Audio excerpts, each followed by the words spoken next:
Welcome to the slop farm. Enjoy the video. You start by signing into the router admin interface now. This is where the defense is live. Once logged in, immediately check for firmware updates and apply them. Outdated firmware lets scanners exploit weaknesses. Change the default admin password to a strong passphrase and record existing SSID and settings in case you need to revert. Make sure to enable secure admin access, HTTPS, or the app, so attackers cannot intercept your changes while you work. Now harden the wireless layer. Set encryption to WPA3 or WPA2 AES and disable mixed mode or TKIP because weak ciphers let scanners brute force faster.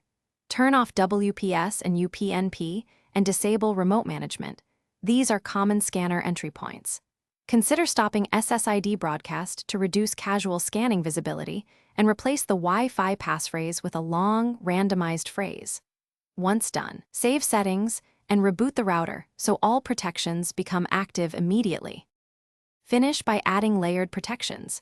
Enable MAC allow listing for trusted devices and run a separate guest network with its own password and limited access. Enable wireless client isolation and review router logs or a connected monitoring tool to spot repeated probe attempts.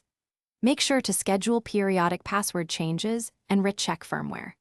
If a device still appears in scans, isolate it, remove saved credentials, and factory reset the router if needed.